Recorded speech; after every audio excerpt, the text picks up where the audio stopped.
ಓಂ ಶಾಂತಿ ವೀಕ್ಷಕರ ಅಭಿವಾರಗಳೇ ಗುರುಮಕ್ಕಳೇ, ನೀವೆಲ್ಲರೂ ಒಳ್ಳೆಯದಾಗಲಿ. ವೀಕ್ಷಕರ ಅಭಿವಾರಗಳೇ ಗುರುಮಕ್ಕಳೇ, ಈ ಮಾಯಾ ಮಾಟ ಮದ್ದು ಸಾಕಷ್ಟು ಮಂದಿ ನನಗೆ ಕೇಳಿದ್ದಾರೆ. ಏನೋ ಮಾಯಾ ಮಾಟ ಮದ್ದು ಮಾಡ್ತಾರೆ, ಮಾಯಾ ಮಾಟ ಮದ್ದು ಮಾಡ್ತಾರೆ, ಕೆಡಿಸ್ಬಿಡ್ತಾರೆ, ಯಾರ್ಯಾರೋ ಕೆಡಿಸ್ತಾರೆ, ಯಾರ್ಯಾರೋ ನಮ್ಮ ಮೇಲೆ ಮಾಯಾ ಮಾಟ ಮದ್ದು ಮಾಡ್ತಾರೆ. ಇದಕ್ಕೆ ಪರಿಹಾರ ಇಲ್ವಾ?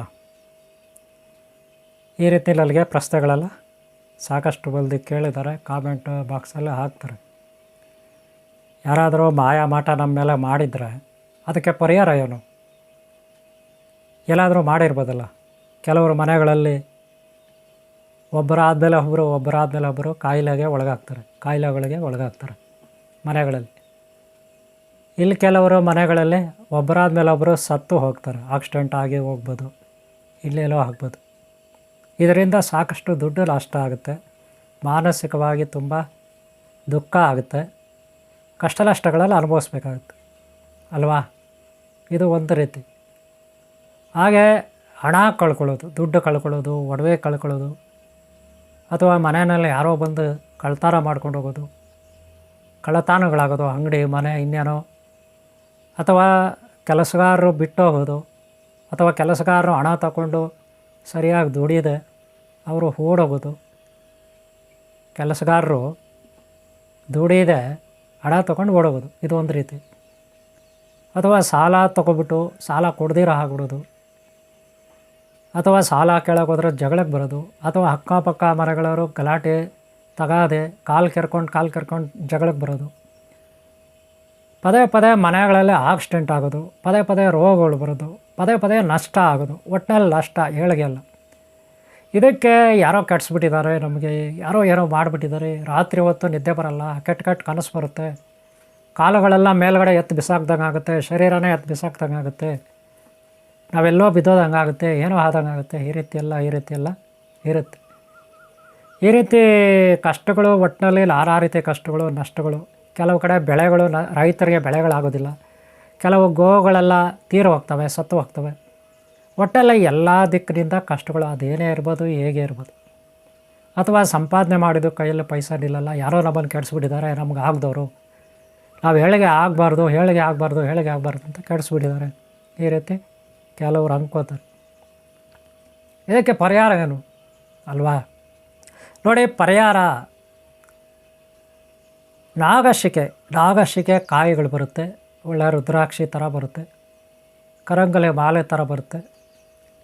ಸ್ಕ್ರೀನ್ ಮೇಲೆ ನಾನು ತೋರಿಸ್ತಾ ಇದ್ದೀನಿ, ಸ್ಕ್ರೀನ್ ಮೇಲೆ ನಿಮಗೆ ತೋರಿಸ್ತೀನಿ. ಈಗ ಓಪನ್ ಆಗಿ ಸ್ಕ್ರೀನ್ ಮೇಲೆ ನೋಡಿ ನೀವು, ಇದು ನಾಗಶಿಕೆ ಬೀಜಗಳಿರುತ್ತೆ, ಇದು ನಾಗಶಿಕೆ ಬೀಜಗಳಿರುತ್ತೆ.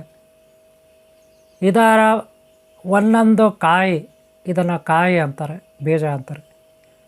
ಇದು ಗುರುಗಳಿಂದ ಅಭಿಮಂತ್ರಿಸಿ, ಬೀಜಾಕ್ಷರ ಮಂತ್ರದಿಂದ ಅಭಿಮಂತ್ರಿಸಿ ಇದಕ್ಕೆ ಪ್ರಾಣ ಪ್ರತಿಷ್ಠೆ ಮಾಡಿ ಕಾಯಿಗಳಿಗೆ 108 ಕಾಯಿಗಳನ್ನು ಮನೆಯಲ್ಲಿ, ಅಂಗಡಿನಲ್ಲಿ, ಆಫೀಸ್ನಲ್ಲಿ, ಗಲ್ಲಾನಲ್ಲಿ ಇಟ್ಕೊಂಡ್ರೆ ಒಳ್ಳೆಯ ಆಕರ್ಷಣೀಯ ಶಕ್ತಿ ಆಗುತ್ತೆ.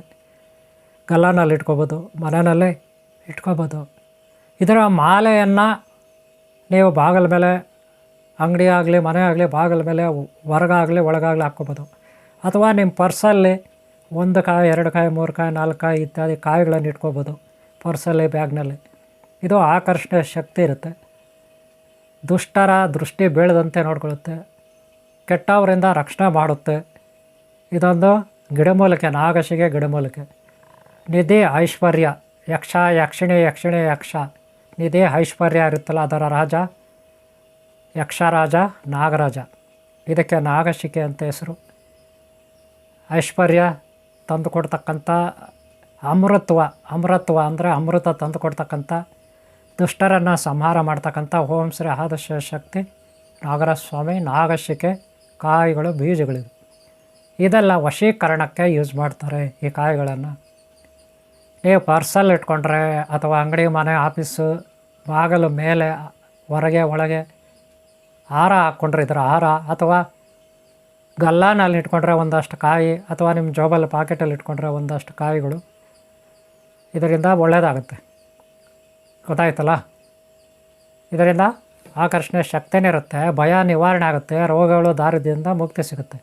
ಇದು ಒಂದು ಗುರುಗಳು ಹಾಕಿಕೊಟ್ಟಂಥ ಮಾರ್ಗ. ಇದು ಒಂದು ನಂಬಿಕೆ.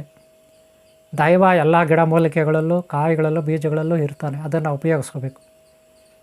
ಇದು ಕಾಯಿಗಳನ್ನು ನೀವೇ ಹಾರ ಮಾಡಿ 108 ಕಾಯಿಗಳ ಹಾರ ಮಾಡಿ, ಅಥವಾ ಒಂದೊಂದು ಕಾಯಿನ ನಿಮ್ಮ ಜೋಬಲ್ಲಿ ಇಟ್ಕೊಂಡು ನೀವು ಇದೆಲ್ಲ ಬೀಜಾಕ್ಷರ ಮಂತ್ರ ಪ್ರಾಣ ಪ್ರತಿಷ್ಠೆ ಮಾಡಿ 21 ದಿನ 5 ಬಾರಿ ಕೂತ್ಕೊಂಡು, ಒಂದು ಸಾರಿ ಕೂತ್ಕೊಂಡ್ರೆ 10 ನಿಮಿಷ ಕೂತ್ಕೊಂಡು, ನಾನು ಇದಕ್ಕೆ ಬೀಜಾಕ್ಷರ ಮಂತ್ರ ಕೊಡ್ತೀನಿ. ಸ್ಕ್ರೀನ್ ಮೇಲೆ ಬೀಜಾಕ್ಷರ ಮಂತ್ರ, ನಾಗಶಿಕೆದು ಬೀಜಾಕ್ಷರ ಮಂತ್ರ ನಾನು ನಿಮ್ಗೆ ಕೊಡ್ತಾಯಿದ್ದೀನಿ. ಸ್ಕ್ರೀನ್ ಮೇಲೆ ನೋಡ್ಬೋದು. ಈ ಮಂತ್ರವನ್ನು ಡೈಲಿ 1000 ಜಪ ಮಾಡಬೇಕು 21 ದಿನ. ಪ್ರತಿ ಬುಧವಾರ ನೈವೇದ್ಯ ಇಡಬೇಕು. ಪ್ರತಿ ಬುಧವಾರ ನೈವೇದ್ಯ ಮಾಡಬೇಕು, ಏನಾದರೂ ಸ್ವೀಟು. ಈ ರೀತಿ 21 ದಿನ ನೀವು ಬೆಳಗ್ಗೆಯಿಂದ ರಾತ್ರಿವರೆಗೂ 5 ಬಾರಿ ಕೂತ್ಕೋಬೇಕು. 10 ನಿಮಿಷ ಕೂತ್ಕೊಂಡು ನೀವು ಈ ಜಪ ಮಂತ್ರ ಮಾಡಿದರೆ 250 ಸಾವಿರ ಆಗುತ್ತೆ. ದಿನಕ್ಕೆ 1000 ಮೇಲೆ ಆಗುತ್ತೆ. 21,000 ಆಗುತ್ತೆ 21 ದಿನಕ್ಕೆ, ಸಿದ್ಧಿ ಆಗುತ್ತೆ. ಅನಂತರ ನೀವು ಡೈಲಿ 5 ಟೈಮ್ ಮಾಡಿದ್ರು ಕಡಿಮೆ ಮಾಡಿಕೊಂಡ್ರೆ ನಡೀತದೆ 108 ಸಾರಿ. ಈ ಕಾಯಿಗಳನ್ನು ನೀವು ಯಾರಾದರೂ ಭಕ್ತರು ನಿಮ್ಮ ಹತ್ರ ಬಂದಾಗ ಅವರಿಗೆ ಅಭಿಮಂತ್ರಿಸಿ 108 ಸಾರಿ ಅಭಿಮಂತ್ರಿಸಿ ಅವ್ರು ಕೊಟ್ಟರೆ ಅವ್ರಿಗೆ ಒಳ್ಳೆಯದಾಗುತ್ತೆ. ನೆನಪಿಟ್ಕೊಳ್ಳಿ, ನಾಗಶಿಕೆ ಕಾಯಿಗಳಿದು ಬೀಜಗಳು, ಇದೆಲ್ಲ ನಿಮಗೆ ತುಂಬ ಒಳ್ಳೆಯದಾಗುತ್ತೆ. ಇದೆಲ್ಲ ಯೂಸ್ ಮಾಡ್ಕೊಳ್ಳಿ. ಇದರ ಒಂದು ಸಣ್ಣ ಮಾಹಿತಿ ನಾನು ನಿಮ್ಗೆ ಕೊಟ್ಟಿದ್ದೀನಿ. ನಿಮ್ಗೆ ಒಳ್ಳೆಯದಾಗಲಿ, ಸದಾ ಒಳ್ಳೆಯದಾಗಲಿ. ಇವುಗಳ ಸದುಪಯೋಗ ಪಡ್ಕೊಳ್ಳಿ, ಎಲ್ಲರಿಗೂ ಒಳ್ಳೆಯದಾಗಲಿ. ಹಾಗೆ ಇದನ್ನು ತಿನ್ನಬಾರ್ದು. ಮಕ್ಕಳಾಗಲಿ, ಬಾಣಂತಿಯರಾಗಲಿ, ಡೆಲಿವರ್ ಆಗಿರೋರಾಗಲಿ, ಯಾರಿಗೂ ಇದನ್ನು ಗರ್ಭಿಣಿಯರಾಗಲಿ ಯಾರು ತಿನ್ನುವಂತಿಲ್ಲ. ಯಾವುದೇ ಆಯುರ್ವೇದಿಕ್ ಆಗಲಿ, ಇನ್ನೊಂದಾಗಲಿ ಮತ್ತೊಂದಾಗಲಿ, ಏನಿದ್ರೂ ಇದು ಮಂತ್ರ ಸಿದ್ಧಿಗೆಲ್ಲ ಬಳಸ್ಕೋಬೋದು ಈ ಕಾಯಿಗಳನ್ನು, ನಾಗಶಿಕೆಯನ್ನು. ಒಂದು ವೇಳೆ ಔಷಧಿಯಾಗಿ ಬಳಸಬೇಕಂದ್ರೆ ಗುರುಗಳು, ತಜ್ಞರು ಸಲಹೆ ಪಡಿಬೇಕು. ಓಕೆನಾ? ಇದಿಷ್ಟು ಮಾಹಿತಿ ನಾಗಶಿಕೆದು. ಓಂ ಶ್ರೀ ಅನಂತ ಪದ್ಮಾವತಿ ಅನಂತ ಲಕ್ಷ್ಮಿ ಅನಂತ ಪದ್ಮನಾಭ ಸ್ವಾಮಿ, ಹಾಗೂ ಆದಿಶಕ್ತಿ ಆಶೀರ್ವಾದ, ಆ ಮಹಾಲಕ್ಷ್ಮಿ ಕುಬೇರ, ಹಾಗೆ ಧನ್ವಂತರ ಅಶ್ವಿನಿ ಕುಮಾರ, ಹಾಗೆ ಮೂಲಾಧಾರ ಸ್ವಾಮಿ, ಸಿದ್ಧಿಬುದ್ಧಿ ಧೂಮ್ರಕೇತು ಕಲಿಗೆ ಚಿಂತಾರ ವಿದ್ಯಾ ಮಹಾಗಣಪತಿಯಿಂದ ಎಲ್ಲ ದೇವತಾ ಶಕ್ತಿ ಆಶೀರ್ವಾದ ನಿಮಗಿರಲಿ. ಇದರಿಂದ ಸಿದ್ಧಿ ಮಾಡ್ಕೊಳ್ಳಿ. ಇದರ ರಕ್ಷಣೆ ನಮಗಿರಲಿ, ಉಪಯೋಗ ನಿಮಗಾಗಲಿ, ಒಳ್ಳೆಯದಾಗಲಿ ನಿಮಗೆ. ಈ ವಿಡಿಯೋ ಇಷ್ಟಾದರೆ ಒಂದು ಲೈಕ್ ಮಾಡಿ. ಹಾಗೆ ಹಿಂದಿನ ಭಾಗ ನೋಡಿ, ಮುಂದಿನ ಭಾಗ ನೋಡಿ. ನಾಗಶಿಕೆ ವಿಡಿಯೋ ಈ ಭಾಗವನ್ನು ಇಲ್ಲಿ ಮುಗಿಸ್ತಾ ಇದ್ದೀನಿ. ನಿಮ್ಮೆಲ್ಲರಿಗೂ ಒಳ್ಳೆಯದಾಗಲಿ. ಓಂ ಶಾಂತಿ, ಓಂ ಶಾಂತಿ, ಓಂ ಶಾಂತಿ.